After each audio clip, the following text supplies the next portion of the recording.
교육부가 보고한 교육 정책들을 보면 개혁 분야를 4대 개혁 분야를 잡았습니다. 그리고 10대 핵심 정책 이렇게 발표를 했는데요. 4대 개혁 분야는 학생 맞춤, 가정 맞춤, 지역 맞춤, 산업 사회 맞춤 이렇게 분류를 했고요. 각각의 그 개혁 분야에 맞는 정책 내용들을 총 9개 핵심 정책으로 구성을 했습니다. 그리고 개혁을 위한 입법 과제를 마지막으로 그 별도로 제시를 하고 있는데요. 그 교육부는 이러한 정책을 마련한 배경으로 우리 사회가 지역 소멸, 사회적 양극화, 기술 패권 경쟁 등에 직면하고 있어서 교육이 난제 해결의 실마리가 되어줄 것을 요구하고 있다. 그래서 이러한 요구에 부응하기 위해서 정책 방향을 결정하는 것이다 라고 제시하고 있습니다. 그런데 이에 대한 이제 총평을 좀 말씀을 드리면 교육개혁이라고 하나, 첫째, 새롭지 않은 교육개혁이다. 두 번째, 국가 차원의 재정 뒷받침이 전혀 없는 교육개혁이다. 셋째, 교육 주체의 목소리가 빠진 교육개혁이다. 네 번째, 국민과 한 약속이 사라진 교육개혁이다. 이렇게 좀 평가할 수가 있겠습니다. 먼저 새롭지 않다는 점들을 좀 말씀을 드리면 대학 입시 개혁이나 교육 여건 개선, 사교육비 해소처럼 발상의 전환 및 결단을 통해 교육 현실을 바꾸기를 원하는 국민 기대 수준에는 크게 못 미치는 수준이다라는 생각이고요. 대부분 기존의 교육부와 교육청 단위에서 추진해 왔었던 것, 심지어 지난 대선 과정에서 타 후보가 먼저 제안할 정도로 보편성이 높은 정책들이 대부분을 차지하고 있습니다.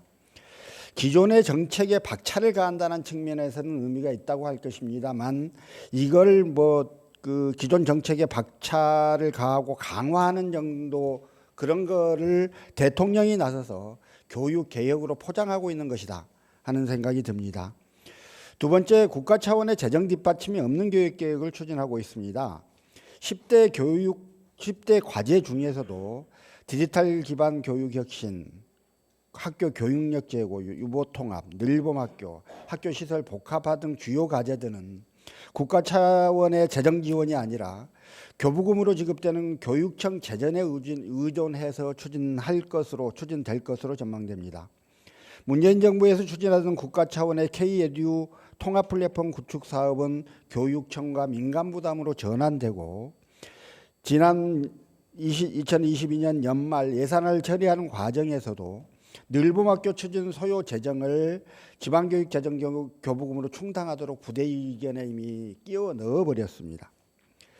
유보통합의 경우 기존 보육, 유아, 교육 예산 등은 그건 그대로 이관되고 유지되겠습니다만 추가 소요되는 재산들은 지방교육재정에서 부담하는 방향으로 설계하는 방안을 발표했습니다.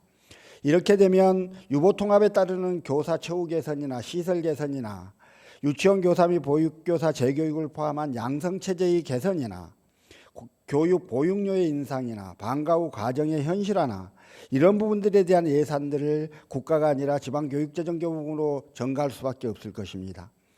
지방교육재정교부금의 재원인 교육세 수입 절반을 고등교육으로 이미 뺏어갔습니다. 이러한 것처럼 교육개혁 추진을 위해 교육청 재정을 앞으로도 계속 쥐어짤 것으로 예상이 됩니다. 세 번째로 교육 주체들의 목소리가 반영되지 않은 교육개혁을 추진하고 있는데요. 대학 규제개혁이라고 하는 건 필요할 수 있겠습니다.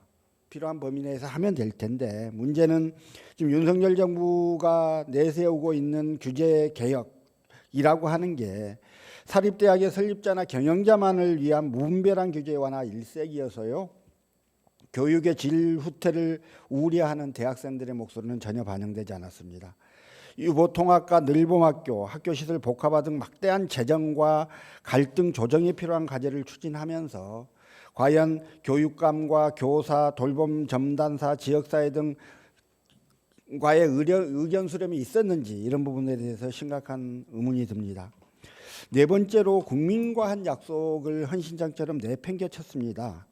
윤석열 대통령은 지난 대선 과정에서 공정한 대입 제도를 마련하고 서민 노스쿨을 도입하겠다. 그리고 취업 후 상환대출을 취업 준비생까지 확대하고 모든 국민의 평생학습 기회를 보장하겠다. 이런 약속들을 한 바 있습니다. 그러나 이런 내용들은 이번 교육 정책에는 포함되지 않았습니다.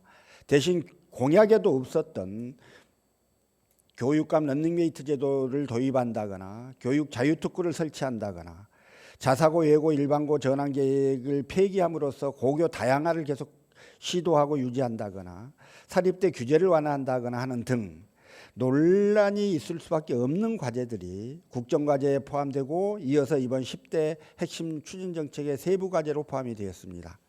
이러한 점들을 좀 종합해서 보면 결과적으로 윤석열 정부의 교육정책은 다양성을 명분으로 공교육의 민영화, 산업화를 본격화하는 것이다 이렇게 평가할 수 있겠습니다. 교육도 경쟁시장 구도가 되어야 한다는 정책 기조가 전면화되었습니다. 에듀테크를 도입하고 교육 자유특구를 지정하고 학교와 대학의 자율성을 강화하는 그리고 유아교육과 방과 후 돌봄기관 등 정책 전반에 있어서 민영화, 산업화가 가능하도록 정책들을 하나하나 펴내고 있고 그 정책의 방향들을 분명히 했다 이렇게 평가할 수가 있겠습니다. 어떠한 철학과 비전과 가치를 우리 교육이 지향하면서 나아갈 것인가부터가 우리가 고민해 봐야 되고요. 그런 의미에서 이제 미래 교육의 방향성에 대한 여러 가지 고민들을 우리가 함께 하면서 표준화된 교육 체제의 탈피라든지 마을과 지역을 어떻게 살려서 지속 가능성을 높여 나갈 것인가, 학교에서 독점하던 배움터를 어떻게 하면 확장하면서 나아갈 것인가, 시민성을 어떻게 강화해 나갈 것인가, 분리되어졌던 평생교육과 공교육을 어떻게 융합하고 연계해 나갈 것인가에 대한 이러한 고민 속에서 우리 공교육을 다시 바라봐야 되는데 이러한 문제식들이 얼마나 우리 안에 있는 것인가를 봐야 될 것 같습니다. 그래서 제가 봤을 때는 이제 그 윤석열 정부는 기본적으로 문재인 정부의 교육정책 차별화에 관심을 기울이고 있습니다. 그래서 민주시민교육, 혁신교육, 마을교육 공동체의 정책 용어 지우기가 이미 교육부에서는 시작됐고 부서 개편 역시도 그러한 방식으로 다 이루어졌었습니다. 그러나 또 한편 돌봄 강화라든지 고교학점제라든지 지역혁신 중심 대학 RIS라고 했던 것들에 이가 더 붙어서 라이즈로 들어가는 부분들 보면 정책 계승의 흔적들을 아니면 대안을 모색해 봤지만 그걸 넘어설 수 있는 대안이 없기 때문에 결국 기존 거를 가져가면서 약간 이제 더 변용을 하는 이러한 방식이 좀 아닌가 싶기도 하고요.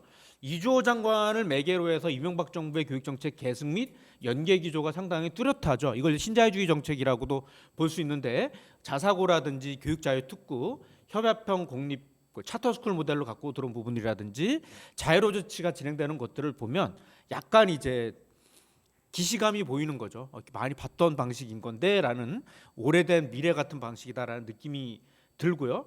또 이미 정책 실패 사례, 초등학교 입학 연령 하향을 보게 되면 즉자적으로 정책을 발표하고 반발에 의해서도 후퇴했었던 이러한 실패 사례가 벌써 나왔다. 이렇게 볼 수 있습니다. 또 하나가 이제 기승전 에듀테크 내진 AI 경향이 나타나는데요. 모든 정책에 이제 해당 내용이 포함되어져 있습니다. 다만 AI와 에듀테크의 그 효과성이라든지 이것이 어떠한 상중하라고 봤을 때 어떤 아이들의 효과가 있는지 또 어떠한 방식에 의해서 이런 것들이 열매를 맺을 수 있는가가 아직은 정교하게 검증이 안 돼 있는 상태에서 과도한 낙관론 이걸 갖고 오는 것 같고요. 이러다 보면 이제 자칫 소위 말하는 이제 이 산업계 쪽의 이해관계만 관철될 수 있는 가능성이 있기 때문에 이런 부분들에 대한 효과성 부분들을 좀 정교하게 살펴봐야지 너무 막강한 그 어떤 과도한 환상론을 가져가는 것들을 좀 경계할 필요가 있겠다라고 보여집니다.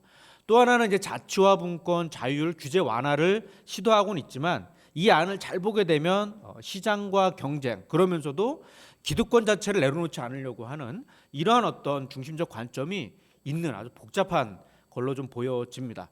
국가교육위원회와 이주호 장관의 역할이 좀 바뀐 것 같습니다. 국가교육위원회에서 원래 중장기적인 전망들을 세워 나가야 되는데 현재 국가교육위원회는 지금 존재감 자체가 사라진 상태고 이주호 장관이 주도하면서 정책 의제들을 지금 이제 던지고 있는 이런 상황으로 보여집니다. 주목할 만한 시도도 있다고 봐요. 저는 이제 그 돌봄의 확대 및 강화를 통해서 예전에는 이제 교육청도 돌봄은 지자체의 몫이다라고 던졌단 말이에요. 근데 이제 최근 들어서는 교육청에서 어쨌든 안고 해봐야 되겠다라는 문제의식들을 갖고 있는 것 같고요. 유보통합이라든지 교육전문대학원 이런 중장기적 의제도 선제적으로 던지면서 추진적인 상황으로 좀 보여집니다. 그리고 규제 완화를 위한 노력을 기울이면서 고등교육을 중심으로 이제 지자체에 교육 관련 권한들을 좀 부여하고 강화하고 있는 상황으로 보여지고 디지털 기반, 혁신 기반 및 로드맵을 수립한 점에 대해서는 의미 있게 보여집니다. 예컨대 고교학점제 같은 경우에도 한때 폐지도 검토했었다가 계승을 한 점이 의미가 있고 기존의 로드맵을 뒤집으면 더 많은 혼란이 오니까 일정하게 안으면서 준비를 하고 있습니다. 그러나 이 고교학점제가 성공하려고 그러면 고교학점제 대입제도, 고교체제 개편, 내신 절대평가 이런 것들이 패키지 정책이죠. 그런데 아까 이제 의원님께서 말씀하셨던 것처럼 이 자사고와 외고, 국제고 등은 존치하면서 내신 절대평가제를 가져가게 되면 이제 자사고와 특목고 전성시대가 열리게 된다라고 볼 수가 있겠죠. 그래서 이러한 고교학점제의 철학은 다양성도 중요하지만 사실 책임교육입니다. 이 교육과정을 따라오지 못하는 이런 아이들에 대해서 어떻게 경로형 교육과정을 설계해 나갈 것인가, 그리고 이런 지원 기능을 위해서는 교육지원청의 지원 기능을 강화해 나가고 대입제도 개편 등이 함께 모색되어야 되는데 이런 밑그림들이 잘 보이지 않은 상태에서 설왕설래하는 이야기들이 많이 나오고 결정적으로 이 기득권 문제들을 옹호해 나가면서 자사고, 외고, 국제고를 존치한다. 이렇게 들어가면은 이제 오히려 중학교 때의 교육 경쟁이 심화되어지면서 학점제의 철학하고도 좀 맞지 않는 이런 상황이 오는 것들이 우려가 됩니다. 전문대학원 체제 같은 경우에는 뭐 이제 좀 고민이 되는 지점들이기는 한데 제가 봤을 때는 우선 할 수 있는 것부터 해야 되는 것은 아니냐. 예컨대 교대와 사대가 부산대나 부산교대 같은 경우 통합하려고 하는데 쉽지 않아요. 근데 하려고 했을 때 도와주는 것들이 없어. 니들이 알아서 통합해라 이렇게 나가니까 그런 것들이 조정이 잘 안 되고 있는 상황들입니다. 그리고 이제 교육 과정부터 좀 바꿔야 되겠죠. 왜냐하면 쉽게 말하면 지금 우리 교사대 같은 경우에는 자전거를 타는 자전거에 대해서 4년 가까이 이론으로 배웁니다. 근데 타는 법에 대해서는 실습으로 한 달 정도 하고 나머지는 현장 가서 하라라고 하는 이론과 실제가 상당히 분리되어져 있는 시스템이거든요. 그렇다라고 한다면 이러한 교육 과정부터 과감하게 좀 더 바꿔서 박사학위가 없다라고 하더라도 현장의 어떤 암묵적 경험, 실천적 경험을 가지고 있는 분들이 예비 교원들을 만나면서 도제식으로 정말 그 경험 체계가 전달되는 이러한 방식으로 가야 되는데 이런 작업들이 지금 안 돼 있거든요. 이게 안 된 상태에서 기존에 있는 교수진을 갖고 그대로 2년 더 연장해 봐야 교육과정의 질이 높아지지는 않을 거다라고 보입니다. 그렇다고 한다면 현재의 교사대 교육과정의 질이 뭐가 문제가 있는지를 보면서 이것부터 뜯어고치는 작업들을 해야 된다. 여기에 임용고사조차도 노량진 학원가 가서 준비하지 않으면 어려운 이 구조를 좀 더 뜯어고쳐야 되니까 교육과정을 바꾸고 좀 더 교사대 교육과정 통합을 할 수 있는 데는 할 수 있게끔 도와주고 아니면 교대 간의 권역별로 몇 가지를 좀 묶어내는 어떤 이런 방식이라든지 임용고사를 바꿀 수 있는 것부터 해야 되는데 지금 할 수 있는 거에 대한 이야기들은 안 한 상태에서 전문대학원이라고는 이 이야기가 지금 한 시범으로 한 2억 개 해보겠다라고 하는 방식이 과연 이 목표가 무엇인가, 구조조정인 건가, 예비교원의 어떤 질을 높일 것인가, 하나도 지금 그 목표에 맞는 것들이 잘 설명이 안 되고 있는 체제로 보여집니다. 할 수 있는 것부터 좀 했으면 좋겠다라는 부분들이 될 것 같고요. 이러다 보면 이제 예비교원들의 어떤 반발이 당연히 나올 수밖에 없는 부분들이 있기 때문에 효과성도 마찬가지겠죠. 고민해봐야 할 주제라고 보여지고요.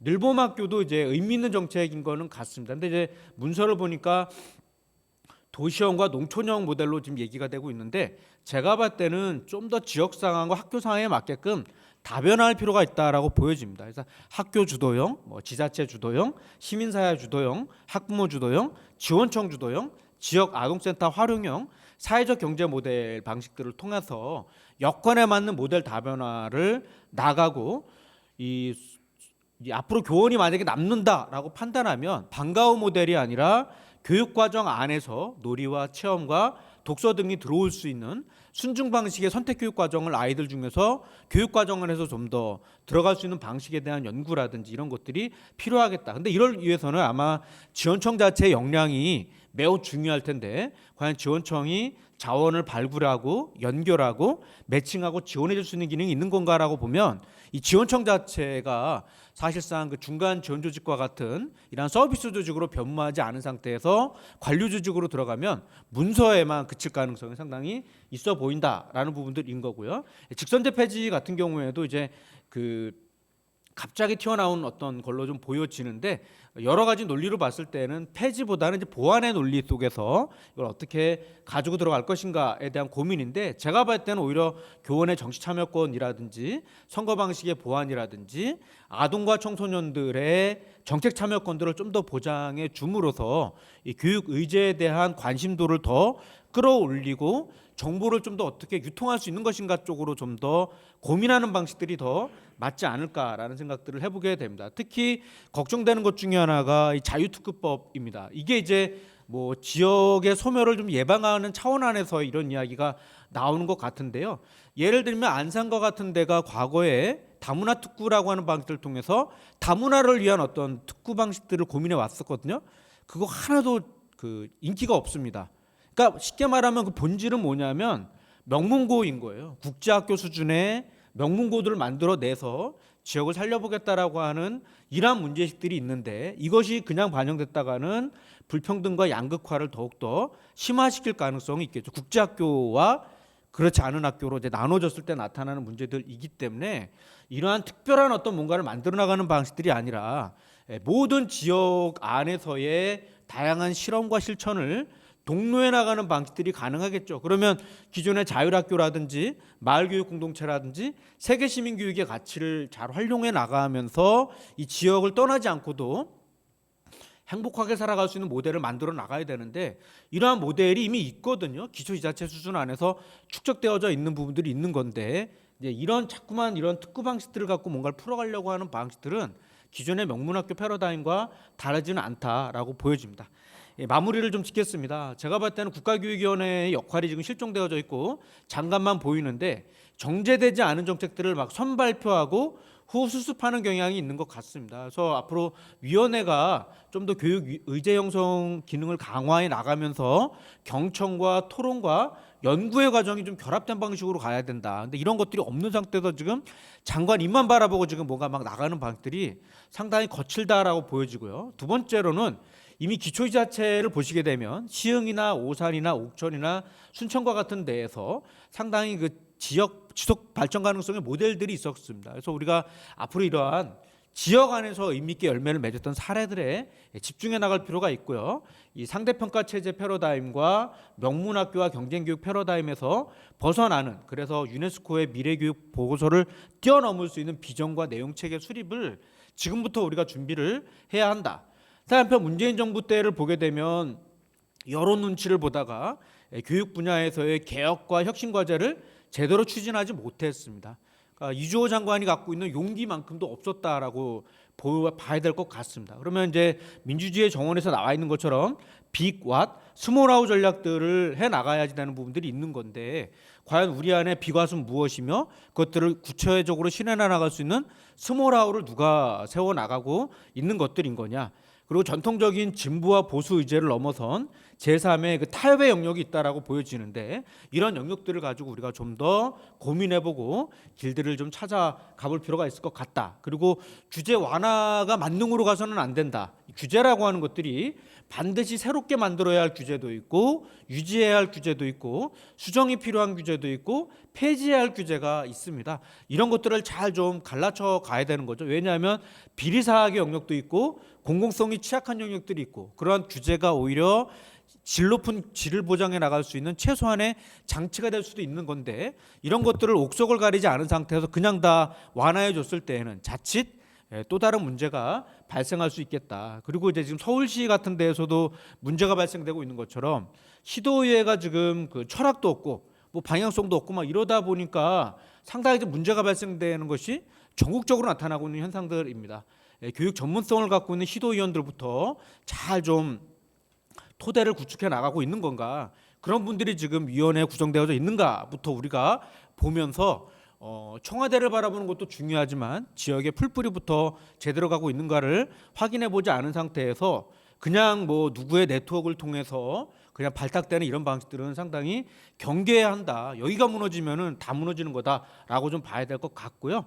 특히 저는 이제 평생교육과 직업교육 관점에서 보면 교직원이나 학부모나 시민들의 어떤 학습 조직화 내지는 학습 공동체가 매우 중요한 문제라고 좀 보여지는 거고요. 이들을 성장시킨 이후에 지원과 발굴과 활용을 누가 어떻게 나갈 것인가가 연결이 되는 이 플랫폼 방식의 어떤 뭔가가 연결이 되어야 지역과 어떤 뭔가가 살아날 수 있지 않을까라는 지점들이고요.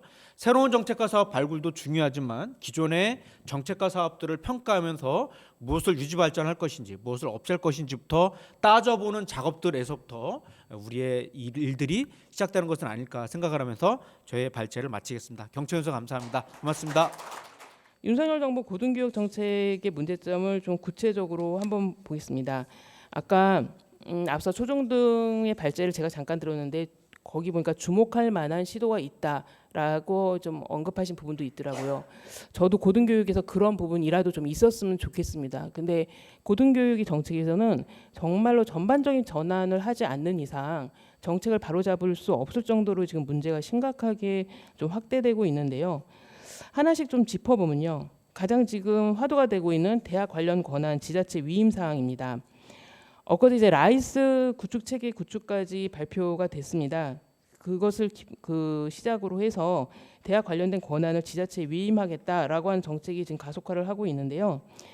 지난해 11월 이주호 교육부 장관은 한 언론사와의 인터뷰에서 지역 대학이 중앙정부 전략을 따라가는 것이 아니라 지역 신산업 발전의 허브가 될 수 있도록 만들겠다라고 이 취지를 밝혔습니다.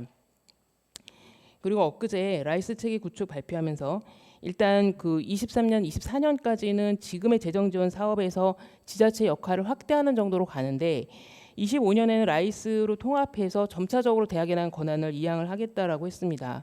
그리고 어제 이제 브리핑을 보신 분들은 아시겠지만 브리핑에서 굉장히 주목되는 말씀을 이조 장관이 하신 게 국립대학의 시립화를 언급을 했습니다. 그러니까 국립대학을 시립화하겠다라고 하는 대학의 경우에는 전적으로 전폭적인 재정 지원을 하겠다. 그러니까 사립대뿐만이 아니라 국립대까지 전반적으로 정부의 권한에서 떼어낼 것을 목표로 하고 있다라고 하는 것을 확인할 수 있었습니다. 그러나 대학 관련 권한 지자체 이양은 매우 위험한 발상입니다. 앞서 말씀드린 대로 지방대학이 처한 가장 큰 어려움은 학령인구 감소로 인한 정원 미달 문제입니다. 더 나아가서 이제 정원 정책 권한이 지자체에 이양될 경우에 지자체장이 정원을 조정하고 부실 운영대학을 걸러내야 하는데 4년마다 선거를 치러야 하는 지자체장 입장에서 지역대학 정원을 줄이거나 퇴출시키는 것은 사실상 불가능합니다. 정원 조정을 한다 해도 정원 감축을 최소화하고 부실대학 판정에서 벗어나려는 사업 운영자들의 영향력 행사에서 벗어나기가 쉽지 않습니다. 재정 지원의 경우에도 지자체장과의 친소관계나 각종 위원회에 참여하는 해당 지역 교수 등의 성향에 따라 지원대학과 액수가 좌우될 가능성이 큽니다. 사립대학 관리감독 부실도 우려됩니다. 이와 관련해서는 제주특별자치도, 그러니까 이미 지금 제주도 같은 경우에는 사립대가 지자체의 관할로 넘어가 있는데요. 그 제주특별자치도 사례가 반면교사가 될 수 있을 것 같습니다. 그리고 정부 구상대로 지자체 이양을 통해서 지방대학이 그 지역에 필요한 어떤 허브 역할을 할 수 있을지도 불투명합니다. 지금까지 지방대 육성 정책이 지자체와 산업체와 하겠다라고 하는 것은 역대 정부의 지방대 육성 정책의 한 축이었습니다. 하지만 산업체를 비롯한 각종 사회 문화 시설의 수도권 쏠림이 계속되는 상황에서 지방대학이 지역 산업 발전을 이끌기에는 한계가 큽니다. 단적으로 2020년 지방사립대학 학생 1인당 산학협력 수입은 47만 원으로 수도권 114만 원의 41%에 불과합니다. 그래서 저희는 이 지자체 위임 그 정책은 한마디로 아픈 환자에게 의사가 처방하지 않고 스스로 나으라라고 한 것이라고 저희는 생각을 합니다. 두 번째 또 눈에 띄는 고등교육 정책이 지방교육 재정교부금 개편을 통한 고등교육 재정 확충입니다. 정부는 지방교육 재정교부금 일부를 대학에 이제 이전하는 방식을 좀 취하고 있습니다. 그래서 지금 투자한 방안을 추진을 했고요. 이번 조치는 고등교육 예산 증액보다는 교부금 축소를 위한 근거 논리로서 고등교육이 그 수단화됐던 측면이 좀 강합니다. 그래서 국제 비교를 들어 우리나라 고등교육의 열악성을 강조한 것에 불과하다는 생각이 드는데요.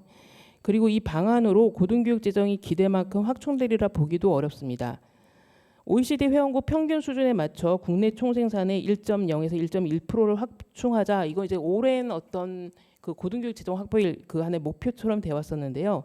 이게 실현이 되려면 약 8에서 10조 원 가량이 필요합니다. 하지만 고등평생교육 지원 특별회계의 주재원인 교육세의 경우 4에서 5조 원이고, 여기서 유아교육 지원 특별회계 지원분을 제외한 10분의 50으로 이제 정해졌기 때문에 고등교육으로 전환되는 그 재정 규모는 1에서 2조 원을 넘기 어렵습니다. 그러면 부족한 거는 일반 회계에서 추가로 해서 확충을 해야 하는데, 이번에도 본 것처럼 이제 일반 회계 추가 지원액은 2천억 원에 불과합니다. 무엇보다 지방교육 재정교부금 개편에 반영된 학령인구 감소로 초중등 교육에 대한 지원을 줄이겠다는 논리는 향후 대학 진학 대상자가 급격히 줄어드는 고등교육에도 적용될 우려가 있습니다. 세 번째 이제 규제 완화입니다. 규제 완화는 그 대학 설립 운영 규정 전부 개정령안이 입법 예고가 됐습니다. 그래서 그것을 포함한 규제 내용은 표 5를 구체적으로 참고를 해보시면 될 것 같고요. 주요한 내용을 좀 잠깐 말씀드리면, 일단 교지 교사 확보율 기준을 낮췄습니다. 쉽게 생각해서 학령 인구도 주니까 교지 교사 확보율을 줄이는 것 자체도 크게 문제가 안 되지 않겠냐라는 생각이 들 수 있는데요. 이번 규제 완화에 대한 문제점 좀 말씀드리면, 지금 기준대로 해도 이제 정원이 줄어서 유휴 교육용 재산이 발생할 텐데 기준마저 낮췄기 때문에 유휴 교육용 재산은 이제 크게 늘어날 것입니다. 이제 교육부의 주장은 이겁니다. 정원이 줄어드는 상황에서 노는이 이 재산을 수익용으로 전환해서 재정 조달에 기여하도록 하는 것이 훨씬 합리적이지 않냐라는 것입니다. 얼핏 맞는 이야기일 수도 있는데요. 그러니까 그렇기 때문에 교육에 직접 활용하지 않는 유효 교육용 기본 재산을 수익용으로 용도 변경이 가능하도록 하고, 용도 변경할 때 지금까지는 그 상당액을 교비회계에 보존하도록 했던 방침이 있었는데 그것마저 폐지했습니다. 하지만 이제 교육부 주장이 설득력을 얻으려면 상대적으로 수익용 기본재산에 대한 규정은 강화해야 합니다. 수익용 기본재산을 적극적으로 활용하고 적극적으로 재정을 창출할 수 있게끔 그건 강화해야 되는데, 오히려 수익용 기본재산 확보율 기준을 폐지해버렸습니다. 수익용 기본재산에 관한 기준을 폐지한 상태에서 수익용 기본재산으로의 용도 변경만 용이하게 해준다면 사학법인의 재산만 불려주는 셈이 됩니다. 적극적으로 수익용 기본재산을 확보해야 할 의무에서 벗어난 사학법인은 기부금 등 비정기적인 수입에 의존할 가능성이 크고, 이렇게 되면 법인의 안정적이고 지속적인 대학 지원을 기대하기 어렵게 됩니다. 저희가 이 이야기를 할 때 사례로 드는 대학이 하나 있는데요. 바로 성균관대입니다.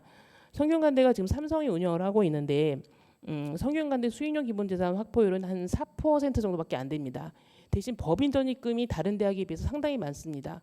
그러니까 그 의도는 뭐냐면, 삼성이 성대를 운영하면서 성균관대 고유의 재산을 만들어주지 않고 대신 일시적으로 재정을 조달하는 형태를 취하고 있습니다. 만약에 이제 삼성이 성대에서 손을 뗄 경우를 염두에 둔 어떤 재정 조달 방식이 아니냐라는 생각이 들었는데요. 이제 이러한 그 재정 운영의 방식이 전면화될 수 있는 그런 규제 완화라고 보시면 됩니다. 뿐만 아니라 토지 등 저수익성 재산을 고수익성 재산으로 유도하는 정책도 이제 의미를 잃게 됩니다. 그다음에 이번 규제 완화에서 겸임교원 확대가 있습니다. 대학에서 비용 절감만을 고려해서 전임교원 충원을 최소화하는 방책으로 악용될 우려가 있습니다. 그리고 교진에 수익용 기본재산 설치를 허용했습니다. 현재 교육용, 수익용의 재산의 운영과 그 설치에 관해서는 엄격하게 구분이 되어 있는데, 교진 내에서 수익용 기본재산 설치를 허용함으로써 대학 내 상업화를 확대할 우려가 있고, 등록금을 지불하는 학생을 비롯하여 대학 구성원이 법인 수익사업의 주 대상이 됨으로써 이중으로 교육비를 부담하는 결과를 낳을 수 있습니다. 교지 내에 이제 수익용 기본재산 건물도 설치를 할 수 있게 했습니다. 이 외에 학과 정원의 증원 증설 기준 완화, 첨단 분야 증원 증가 기준도 완화를 했는데요. 윤석열 정부가 반도체 인력 양성을 굉장히 누차 강조를 했는데, 이러한 첨단 분야에 대한 어떤 교육 여건 기준 대폭 완화함으로써 수적 양성에만 집중하는 것이 아니냐라는 우려가 좀 있습니다. 네 번째로 이제 대학 구조 조정입니다. 교육부는 올해 업무 보고에서 대기업의 인증평가 및 사학진흥재단의 재정진단 결과를 활용해서 재정을 지원하고 경영위기 대학을 지정하겠다. 그래서 경영 위기 대학, 경영 부실 대학 한 개 대학을 지정을 해서 회생이 어려운 한 개 대학의 경우 사회복지법인 전환 등으로 퇴로를 마련하겠다고 했습니다. 전혀 새로운 이야기가 아니죠. 많이 이제 제 얘기가 되었던 부분을 이제 하겠다라고 했는데요. 이제 과거 정부의 어떤 방식을 좀 답습하고 있습니다. 근데 이제 앞서 살펴본 바와 같이 지금까지 진행된 대학 구조 조정은 수도권과 지방 대학 간의 이제 기울어진 운동장에 대한 어떤 조정 과정 없이 동일한 잣대로 대학을 평가하여 전평가 받은 대학을 부실 대학으로 지정하는 방식을 취했습니다. 그렇기 때문에 정원 감축 부담을 지방 대학이 전적으로 떠안는 결과를 초래했습니다. 지금의 대학 입학 정원을 약 절반가량 줄여야 하는 현실을 고려해 보면 이러한 방식의 구조 조정을 지속할 경우에 지방 대학은 국립 대학을 제외하고 소멸할 가능성이 큽니다. 제가 앞서 표에서 18세 인구 감축 표를 보여드렸는데 2040년에 18세 인구 인원이 산술적으로만 보면은 수도권 대학과 지금의 국립대학 정원 합한 숫자랑 거의 비슷합니다. 뒤집어 얘기하면 지방사립대학은 다 없어진다 해도 지금 전혀 문제가 안 될 정도로 대학의 어떤 폐교 위기라고 하는 건 지금까지 한 열 몇 개 대학을 폐교했던 상황과는 전적으로 다른 상황이 전개될 거라는 거죠. 학령인구 그렇기 때문에 일부 한 개 대학은 사회복지법인 공익법인 정도로 전환하는 거 시한이 일부 대학의 어떤 방안으로는 그치지 않을 것 같은데요. 그러니까 이와 관련돼서 지금 국회에서도 법안이 발의되어 있습니다. 앞서 언급한 바와 같이 지금 교비회계에서 법인 전입금이 차지하는 비율은 5%에도 못 미칩니다. 따라서 사립대학의 교육용 기본재산은 법인의 투자가 아니라 사실상은 등록금으로 전적으로 조성된 재산입니다. 자녀재산 환원은 이렇게 확대된 학교의 자산을 다른 재산에 조성해서 투자할 수 있도록 허용한다는 점에서 분명 특혜입니다. 근데 워낙 지금 상황이 위기이기 때문에 특혜임을 알매도 일부 이러한 정책 조치가 불가피하다라는 이야기가 나올 수 있습니다. 그렇다면 실효성 여부를 면밀히 파악을 해봐야 합니다. 즉 공익법인 또는 사회복지법인으로 전환할 의향이 있는 사학법인이 어느 정도 되는지 그리고 이 방안으로 학령인구 감소에 충분히 대응할 수 있는지 검토해야 합니다. 국정감사 자료에 따르면 지금 전체 사립대학 법인의 66%의 이제 법인이 설립자나 이사장의 친인척이 학교에서 근무를 하고 있습니다. 그리고 주요 직책을 통해 대학을 대물림하고 있는 사학법인도 29개에 달하는 것으로 나타납니다. 그럼 가족 기업화된 이런 사립대학의 경우에는 대학 운영을 포기하기가 굉장히 어려울 것입니다. 그래서 퇴로를 열어준다 해도 부실 운영의 장기화를 선택할 가능성이 있습니다. 그리고 공익법인 사회복지법인으로의 전환도 아까 잠깐 말씀드린 대로 대부분의 전체 지방사립대학이 거의 문을 닫을 수 있는 상황이라고 한다면 그만큼을 다 공익법인과 사회복지법인으로 전환할 계획인 것인가. 이 부분에 대해서는 지역사회에 그만큼 수요가 있는지 검토해 봤는가 이런 질문을 좀 다시 던져보고 싶습니다. 일단 주요 정책에 대해서만 좀 살펴봤고요. 결론을 좀 말씀드리면 윤석열 정부의 고등교육 정책은 이제 대다수 지방대학이 위기를 가중시키고 규제 완화와 대학에 대한 권한 이양으로 정부의 책임을 최소화함으로써 대학 교육의 질을 떨어뜨리고 대학의 방만한 운영을 확대시킬 것입니다. 따라서 지금 시기에 어떤 시장주의식 고등교육 정책은 좀 중단되어야 한다고 보고요. 그러면 어떻게 해야 하는가 했을 때 학령인구 감소와 지역 소멸 시대에 대학 위기를 극복하고 우리나라 고등교육이 발전하기 위해서는 범국가적 중장기 전략이 필요합니다. 첫째, 정부의 책임을 전제로 한 고등교육 발전 계획을 새롭게 수립해야 합니다. 그럼 구조조정만 일단 보더라도 시장 논리에 따라 단순히 퇴출대학과 존립대학을 구분하는 과정이 아니라 양적 팽창을 부추긴 정부 정책을 바로잡고 모든 대학이 적정 규모화하여 새롭게 도약하기 위한 기반을 구축하는 과정이 되어야 합니다. 이를 위해서는 전체 대학 정원 감축을 통해 수도권 대학은 교육 및 연구의 질을 높이고 지방대는 수도권 중심주의로 인한 피해를 최소화해야 합니다. 이와 관련해서 약간 부연 설명을 드리면 소위 스카이 대학, 이들 대학 정원을 과연 줄여야 되냐 마냐 이제 이런 얘기들이 많이 있는데 예전에 이제 중앙일보에서 새 대학의 총장들이 스스로 이야기를 했습니다. 스카이도 정원 좀 줄여야 된다. 왜냐하면 세계 내노라는 유수 대학들 보면 정원은 지금 우리나라 스카이 대학보다 훨씬 작은데 재정 규모는 8배, 10배 이럽니다. 그럼 그 질적 수준이라고 하는 게 경쟁 자체가 어려운 거죠. 그래서 규모를 줄이고 양질의 교육을 시키려면 정원 줄일 필요가 있다라고 그들 대학의 총장이 스스로 인터뷰를 한 적이 있습니다. 그러니까 수도권 대학도 지방 대학의 몰락을 막아주기 위해서 헌신 차원에서 줄이는 것이 아니라 이번 기회에 어떻게 수도권에 있는 대규모 대학은 양질의 교육기관으로 거듭날 수 있을까라고 하는 걸 고민하는 계기로 삼는 것이 필요하다고 봅니다. 정원 감축에 따른 재정 결손분을 정부가 일단 좀 적극적으로 지원을 해야 하겠죠. 그리고 이러한 정원 감축에도 불구하고 대학 퇴출이 불가피하다면 소위 한계 대학 대응 방안을 정부의 책임 아래 수립해야 합니다. 일단 학령인구 감소에 따른 위기 대학과 대학 설립 운영자의 부실 운영으로 인한 위기 대학을 구분하고 전자의 대학에 대해서는 대학 구성원의 의견과 폐교 시 지역사회에 미칠 파장 등을 감안해서 퇴출 여부를 면밀히 검토하고 후자에 대해서는 부실 운영의 원인을 규명하고 그 책임을 명백히 물어야 합니다. 이것과 관련해서는 비리사학 먹튀 방지법이 이미 제정된 바 있죠. 다행히 2031년까지 학령 인구는 유지될 전망입니다. 그 18세 인구 변화를 보시면 31년까지는 좀 유지가 되다가 그 뒤로 급격하게 떨어집니다. 결국 사실상 학령 인구 감소에 대한 정부가 제대로 대응할 마지막 기회라고 할 수 있습니다. 둘째, 사립대학 중심 체제를 해소해야 합니다. 익히 우리나라가 굉장히 기형적인 사립대학 중심 체제를 갖고 있다는 것은 익히 아시고 계실 테고요. 이러한 지금 사립대학 재정은 지금 등록금으로 유지를 해왔는데 이제 등록금 인상도 어렵죠. 정원 확대도 어렵습니다. 사립대학 재정 구조가 지금 전적으로 바뀌지 않으면 교육 및 연구의 질적 발전을 기대하기 어렵습니다. 그리고 지방대학과 수도권대학 간 격차의 바탕에도 사립대학 중심 체제의 문제가 있습니다. 정부는 지방대 육성의 일환으로 국립대를 육성하겠다고 하지만 사립대학에 대해서는 자율성만 존중하여 되도록 개입하지 않으려 합니다. 근데 이럴 경우에는 지방 사립대학의 위기는 가속화될 수밖에 없습니다. 따라서 사립대학에 대한 지원을 늘리고 동시에 관리 감독을 강화한 정부 책임형 사립대학을 도입할 필요가 있습니다. 지금 OECD 교육 통계에서는 전체 운영비의 50%를 정부가 조달하는 대학을 정부 의존형 사립대학이라고 규정하고 있습니다.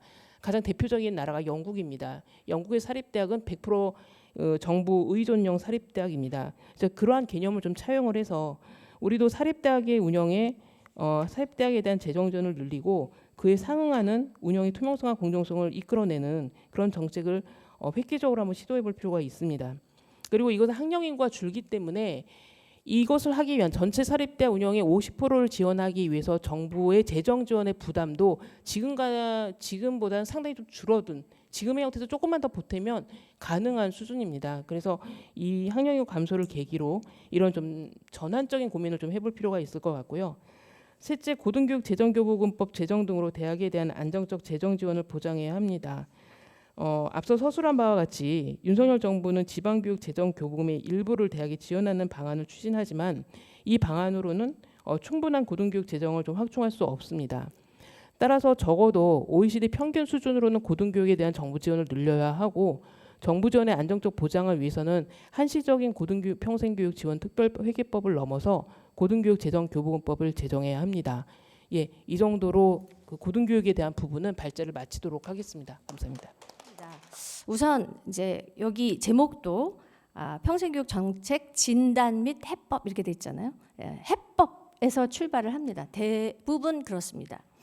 그런데 교육 문제를 이야기할 때 항상 사회 문제는 교육이라고 할 때 아까 말씀하셨던 교육 우리 자녀 교육은 끝났다라고 할 때 그 교육 문제를 얘기할 때 사회 문제는 항상 빠지고 학교 문제만 얘기되죠. 사회 문제가 얘기되면 반대로 교육이 반드시 얘기됩니다. 청소년 문제 생겼다 그러면 교육.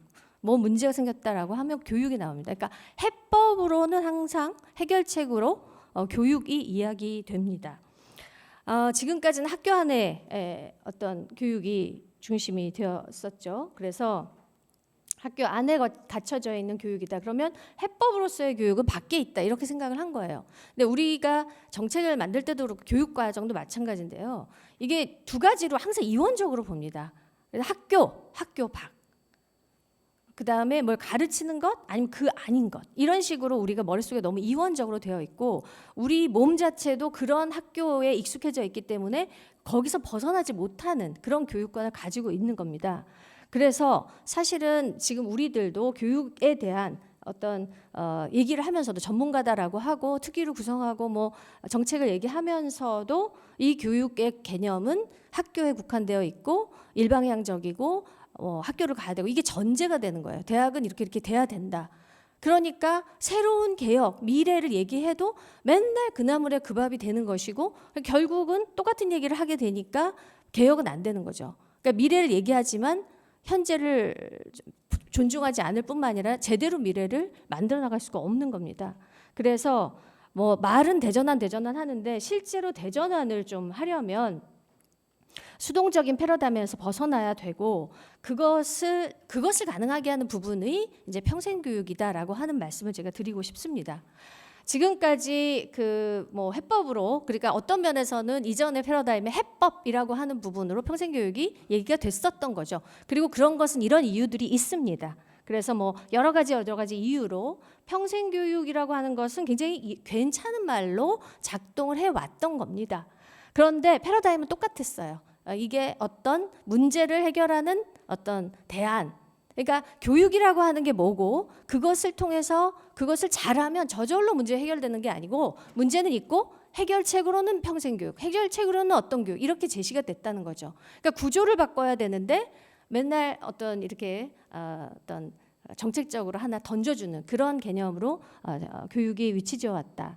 이제 예를 들면 인구 감소, 지역 문제 이런 얘기 뭐 많이 이제 자료로도 많이 나오죠. 그런데 평생 교육이 활성화되면은 이렇게 될 것이다. 그런 측면이 있어요.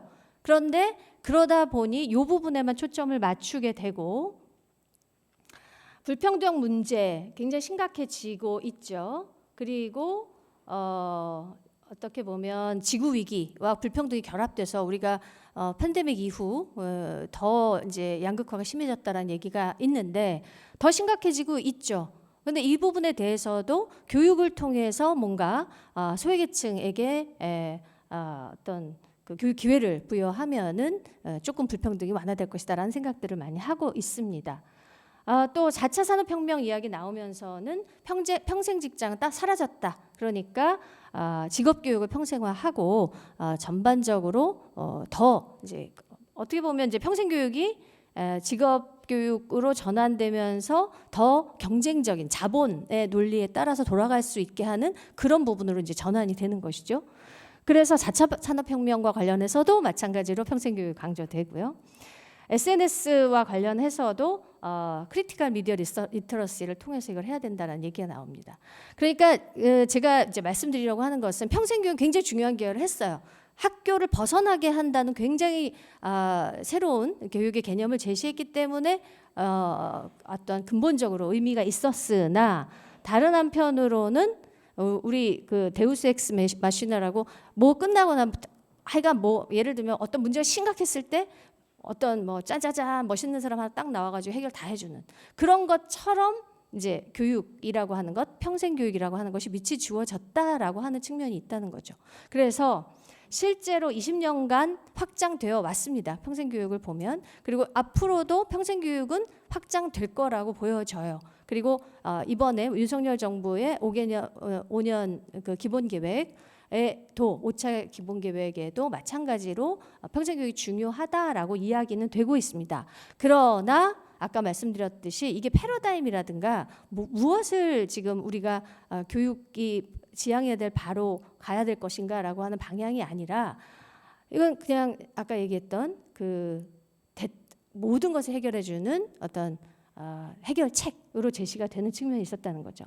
그래서 상당히 그 확장되고 발전한 부분은 있으나 학교 방식의 교육으로 프로그램이 제공되는 거예요. 그러니까 아까 우영우 얘기 있었는데 우영우를 만든 감독이 이제 하자 센터라고 하는 말하자면 학교 박교육 출신의 감독이거든요.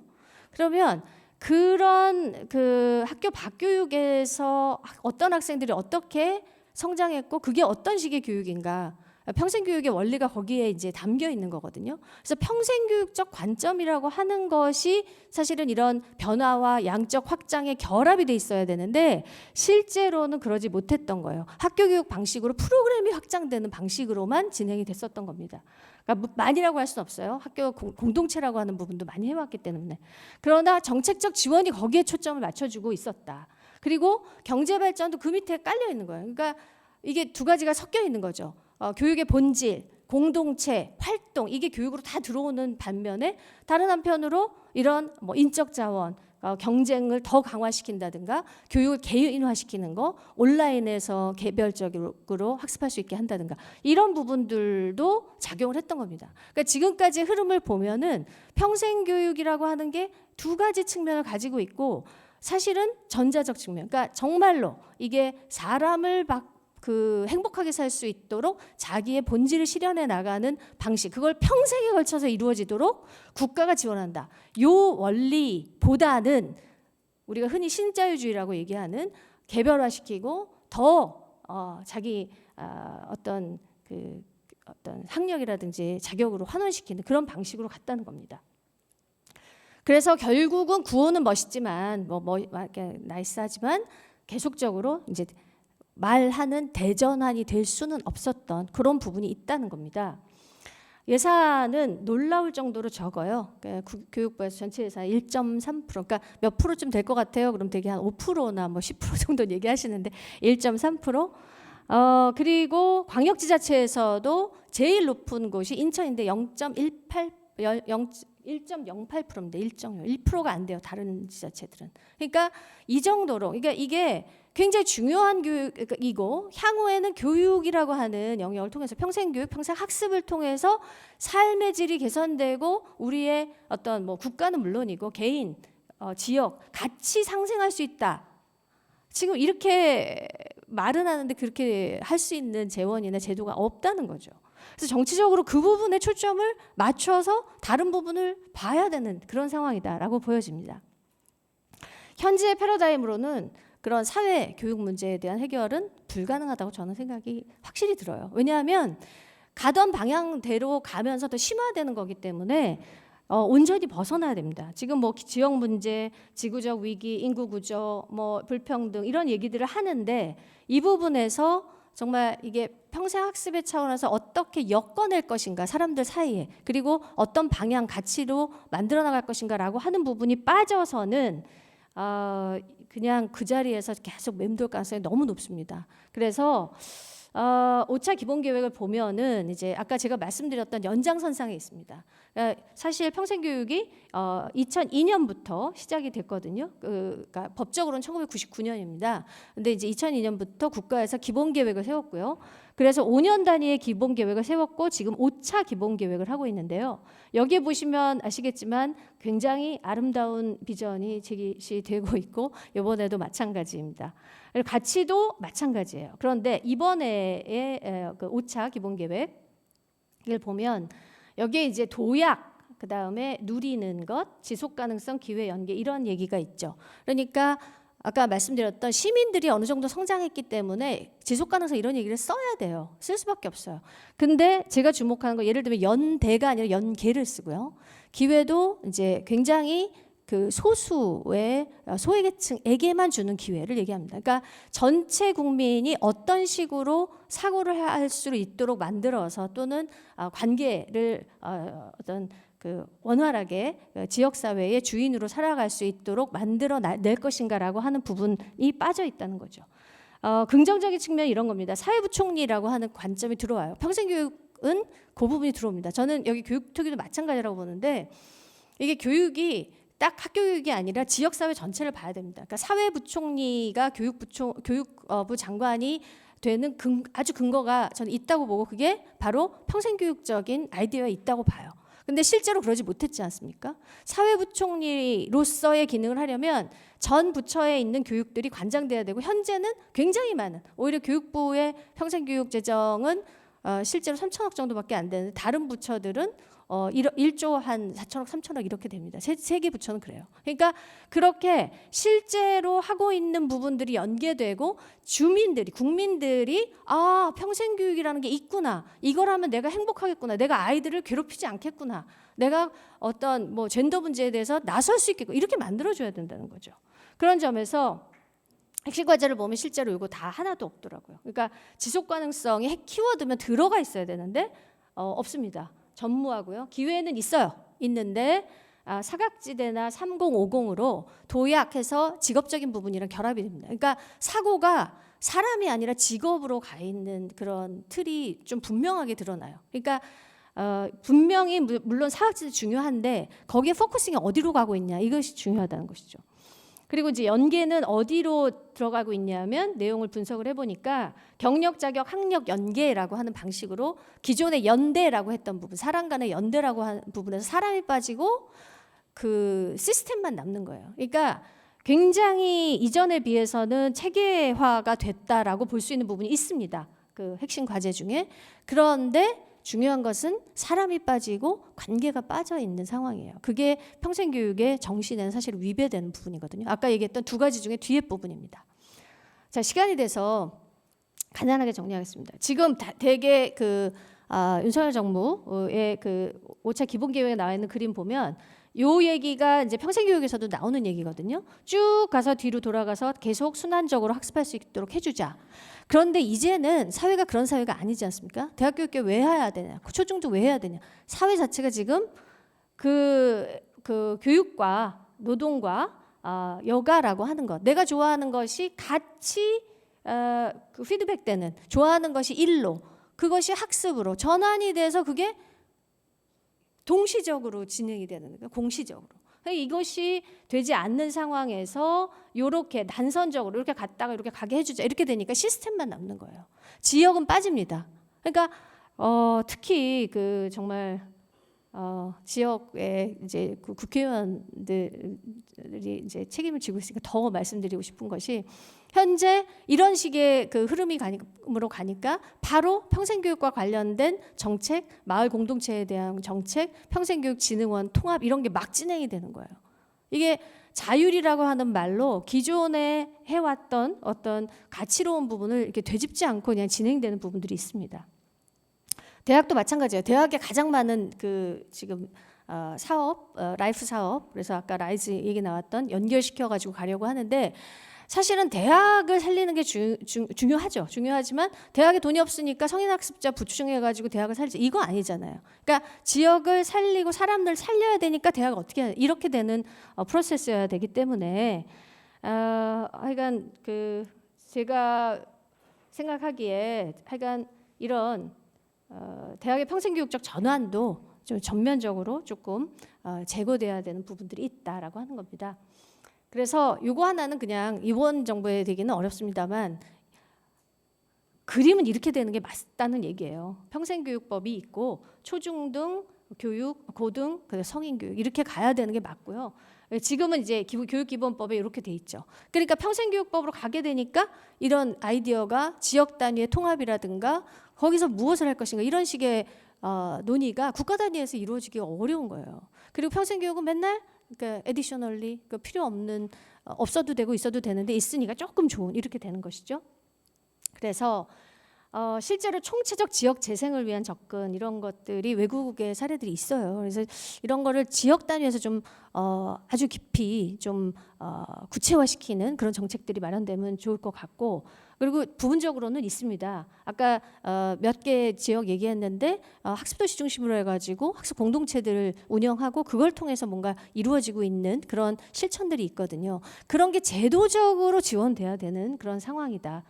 그래서 저는 사실 이런 스웨덴 그럼 스터디 서클 이렇게 있듯이 우리나라 그러면 그러면 어디든 어느 나이에서든 몇 살이 됐든 자기가 학습을 할 수 있도록 하는 기회가 우리나라는 이렇게 보장되어 있다. 이런 게 되었으면 좋겠다라고 생각이 듭니다.